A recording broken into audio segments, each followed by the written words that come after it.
With the crew, I can never lose. Look at you, and look at me, that's a different view. All right, we are heading into double digits of the weeks now. Week 10. That means only 5 more weeks left.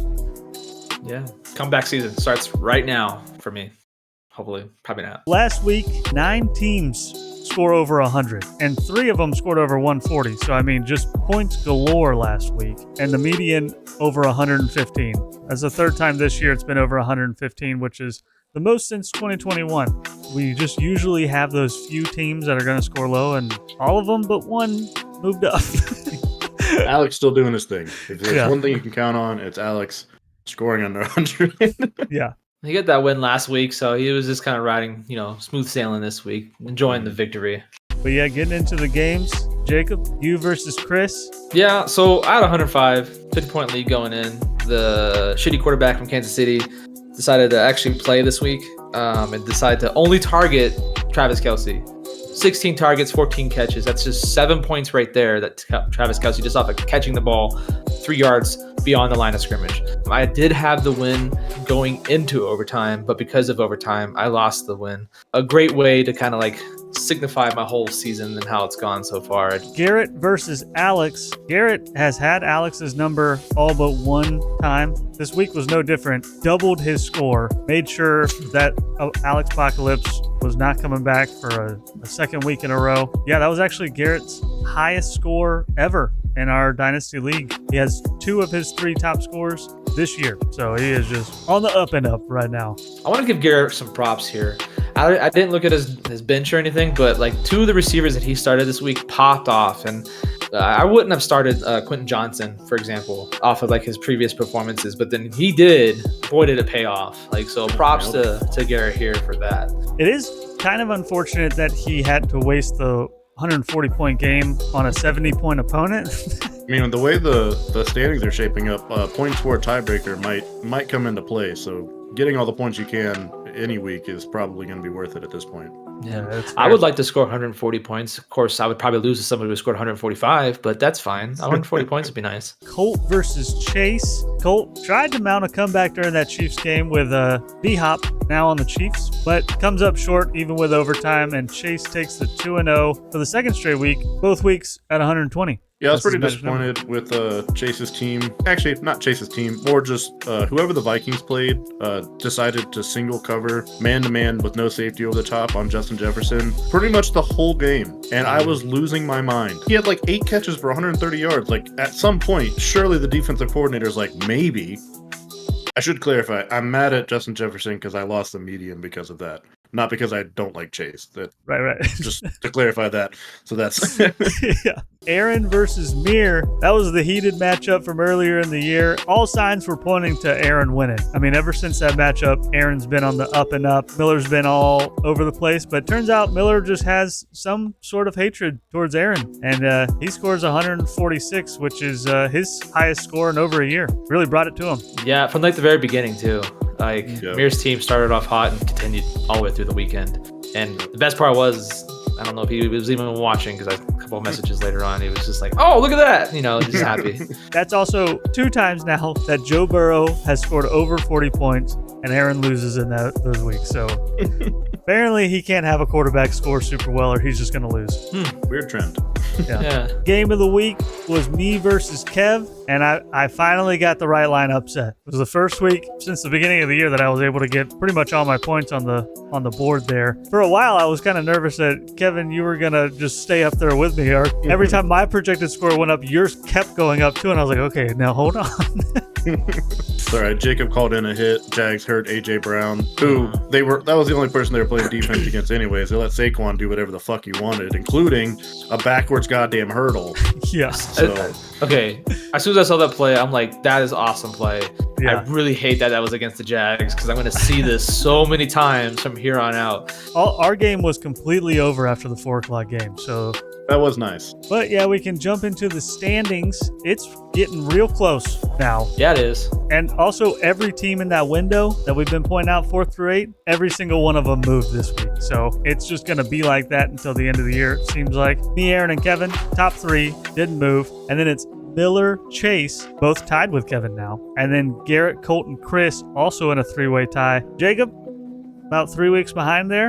And then Alex down there with his 1 win. So I can still mathematically get second place though. So watch out, Aaron, who's there currently. So Yeah, and Aaron's now only a half game ahead of 3 people now that Miller and Chase have joined me, tied for 3rd. So it's really, I mean, yes, the 4th through 8 window is now the 3rd through 8th, but really it's 2 through 8 is just in the war zone. yeah, literally 2 through 8 is within 1 week of each other. Again, only 5 weeks left, and now 7 teams within 1 week of each other. One of those 7 teams will get a bye week, and 2 of those 7 teams will not make the playoffs. That's crazy. This is definitely the closest we've ever had our standings. Yeah, I mean, I don't know what else to say about that. That's kind of crazy. Fun for the league, though. Makes it entertaining down the stretch. Usually we just have like 2 or 3 teams fighting for that last spot, but this year, or at least for right now, have quite a bit of movement still on the table. So since it is the last 5 weeks of the season, I decided to take a look at a little bit of strength of schedule for those last 5 weeks, see how we're looking, especially with everybody being so close. I went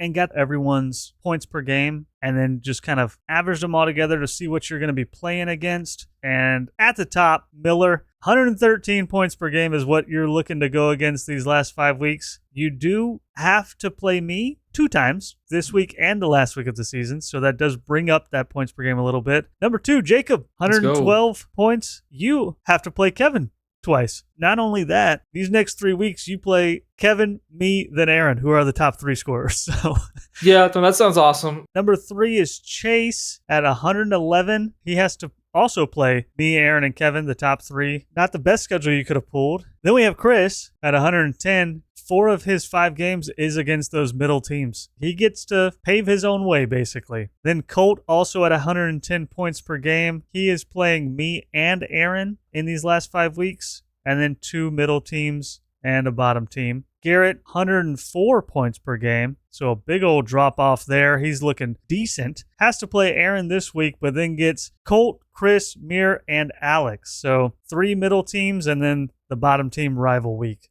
And then we got Alex, bottom. So maybe, I don't think he can make a comeback. But decent schedule ahead. He has 0 of the top teams that he has to play. So that means he could be the reason that a lot of people don't get into the playoffs. He could just start throwing Alex Apocalypse all over the place. He does play 4 teams in the middle there, so that could be my goal the rest of the season. I mean, that should be the way it is. If you can't go to the party, make sure you can ruin it for someone else, but not me. I know where you sleep, Jacob. But then you got me at 103. I only have 1 opponent in the top 5, so that I got all of the hard games out of the way. I do have 2 games against Miller, so hopefully I didn't just jinx that, saying I got all the hard games out of the way. And then Aaron, the number 2 team right now, has the second easiest schedule. 4 middle teams and 1 bottom team is what he's going against. So those middle teams are close. He could pave his own way or absolutely ruin his chances of the playoffs. And then the easiest schedule, points per game wise, is Kevin, 101 points per game. A lot of that is due to Jacob's 2 games pulling down that average a little bit, but then you get to play Chase, Mir, and Chris all right there in the middle. So definitely some interesting things there. The top 5 hardest schedules all over 110, and then the bottom 5 all under 105. So pretty big split there. I think the biggest, most important schedule is Chris's, who plays 4 of those middle teams. Again, that's also just based on right now, the points per game. So it's all going to be thrown out the window next week after everybody scores completely different than they normally do. 'Tis the season, bitches. We're going to celebrate Christmas today with eggnog. I hope you guys are a fan, or if you haven't tried it, definitely go out and try it. It's sweet, doesn't really taste like egg. I'm sure it tastes a little bit like nog though. I already have a glass mixed up. I like to do a half and half with half eggnog and half milk to lighten it up a little bit. This is a very versatile drink though. Put some cinnamon on top, mix it in. If you had a rough day and you want to feel a little better about yourself, you can add some spiced rum. A milkshake, you get some vanilla ice cream, you put this in there and you make the shake. Delicious. I'm gonna tell you right now, I already know the rating of this drink. It's gonna be like a 9.9. I would actually like to hear your all's opinion, so make sure you leave a comment below and tell me your opinion about it. But here, I'm not gonna chug it. Fair warning. But we're gonna get a good drink. And hold on. Oh yeah. Get that little extra in the mustache.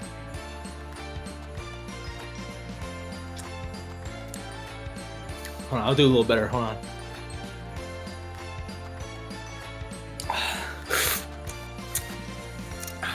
I need that mustache guard that guy sold like 3 years ago. You all remember that, right? There's like a little guard he put on the top of the like beers or whatever, and like the mustache dam or whatever. I forgot what it was called.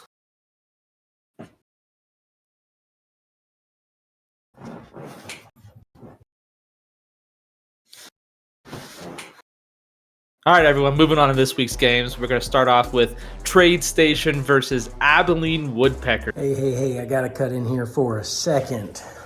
The Abilene Woodpeckers, as of Monday morning, are no longer.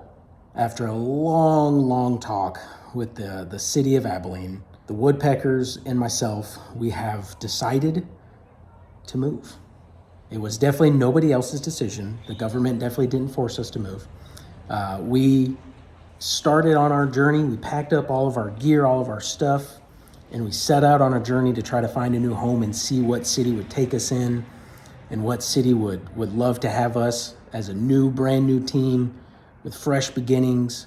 Obviously, you know, we're one of the best teams in the league, so sure, the Woodpeckers did play this last week, and we did beat Aaron. Really not a surprise there. But it was time for a change, you know, after getting beat by Colton twice in a year. Yeah, we can't stay there. We couldn't. So, me and the Woodpeckers and my family, we decided to go on a journey, and we decided to drive around and see where we would end up. We traveled west, went through New Mexico. Nothing really seemed like it fit there. Nothing really worked. We made our way into Arizona. It was pretty, but it didn't seem like a good fit. And then we landed in Nevada and in the great city of Las Vegas. I'm proud to announce that the Abilene Woodpeckers have now turned into the Sin City Slots. That is our new team. We are one to be reckoned with, and y'all better watch out. Because the Sin City Slots, we're here to win. Show y'all, see if I can get some of them mountain views. We're home now. So anyways, it's Trade Station versus the Sin City Slots. That's a very fun name. There's no way of messing that one up for sure. So the Sin City Sluts is a rival week preview. Bo is 6-3 all time with 830, Jesus Christ, 134 to 108. How did you even get 8? I was reading his 8 at the end, and I kept saying 834. You know, dyslexia. You know, the doctor told me I have to have sex daily or something like that. I don't know. That's why you guys moved in together. So definitely the first time he's saying this. Bo is 6-3 all time with a score of 134 to 108. The last time this year they played, Mirror won. Or last time when they played last year, Mirror won. I don't know. I didn't even. I should read this before I start doing this. Hold on. Okay.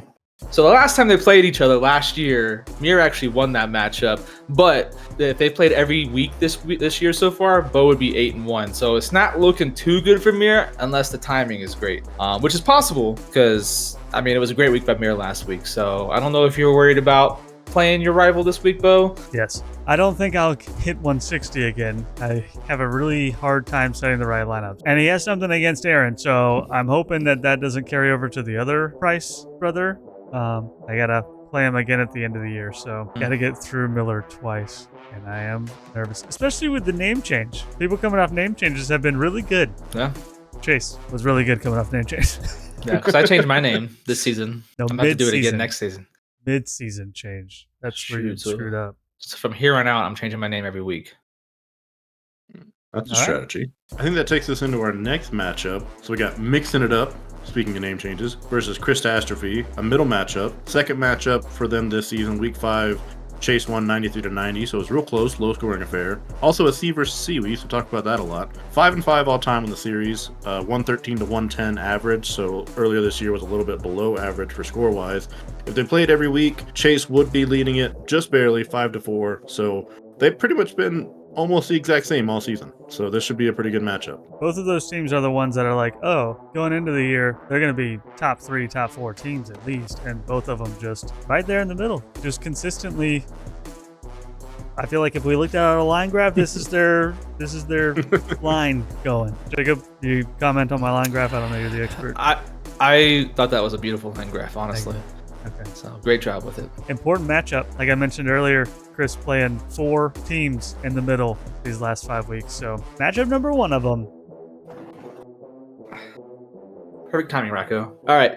Y'all, so the next matchup, we got a special guest in to talk about it because it's me versus Kev, so we want a third party perspective.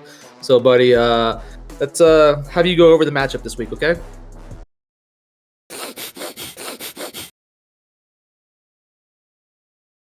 Interesting. That's surprising that you chose me to win like that, but we'll see if that works. I mean, he's the one that lives with you guys, so I guess he would know the tendencies around there. Yeah. Can't believe it betrayed me like that. The next one we got is Dream Rotation versus Grillers. We got the Georgia matchup again, the neighbors match. Both lost to their wives last week. When they played earlier this year, Colt kind of dominated 132 to 74. They are 10th and 8th in points for on the season. In all time, Colt is leading the series 4 to 3, 105 to 101, which is actually kind of crazy that Alex is averaging 101 in a series. So yeah. Alex would be 1 and 8 versus Colt if they played every week. So not looking great for him, but he does have a shot. There was a 1 in there, so you never know. Colt has been very up and very down, so just takes that one true. very down week for him to capitalize. Well, it looks like last week was his down week, and it was only at 113. So looks like we're gonna get a 130-point game out of Alex this week. It's gonna be crazy. I am curious if they'll actually do some sort of grilling in person. Colt, stop slacking. He's down the street from you, so do something. That'd be actually really cool. It's a great opportunity to do it, so unless you lose. Yeah, if Alex wins, I want to see you like grilling, and then Alex just come dead sprint. 2 legs up, drop kick him. Yes, exactly. Okay. Waterboy style him off the grill, but like not this week. That would definitely bump up viewership. Yeah, Alex is more of a use of a smoker fan, like Dream Rotation. Then after that, we've got the game of the week, Hungry Hush Puppies versus the Magic School Bucks. They are currently number 2 and number 4 in points per game, still within a week of each other. So that means they could be tied after this week. It is a rematch. They did play in week 6, being in the same division. Aaron did win that, 135 to 114. 3-2 all time. Aaron's leading that 110 to 98. And this year, even with Garrett really bumping it up, Aaron would be 8-1 against Garrett. Last week would have been whenever Garrett would have beat him. To be fair, there were 2 other games this year where it would have been a 1-point game between the 2 of them. So Garrett has just been doing so good ever since like week 4. He's just been putting on a show, and last week hopefully wasn't the grand finale of his show. Another thing is Garrett has historically specialized in head-to-head wins. Aaron hasn't had a head-to-head win in 4 weeks, so he really is not about the head-to-head wins. Actually, if we only did head-to-head for standings, even though Aaron is averaging 13 points more than the 3rd best team, he would be in 8th place. Really unlucky there. Averaging 126 and would be in 8th place. So, Garrett, this is your sweet spot. Right in the wheelhouse. Yeah. All right. That is all we have for this week. It is going to be real interesting now that we're in the last 5 games. Again, one of those 7 teams gets a bye week. 2 of them miss the playoffs completely, and they're all within 1 week of each other. That's crazy. Yeah, should be a fun home stretch of the season. There's going to be some big bye weeks coming in late. I'm sure that'll be a lot of fun to deal with for teams that are juggling for a playoff position. So, I don't know if I'll ever try eggnog.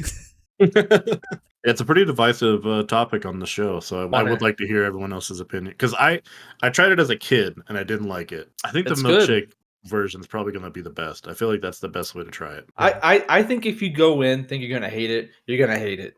I really do. Like a lot of people go in, try it, and they're like, "Yeah, no, I don't like the consistency. It's a little thicker." I like sweeter drinks. I know you do too, Bo. So I really do think you would like it. To be fair, I feel like I would like it if someone was like, "Here, try this milkshake." But as soon as they're like, "Hey, try this eggnog," I don't want it. Just think of it as like a Star Wars drink, like just like how they serve like the blue milk at Disney. Like just think of it like that. Okay. Very divisive subject on the Elder. So yeah, I would like to hear what the rest of the folks think.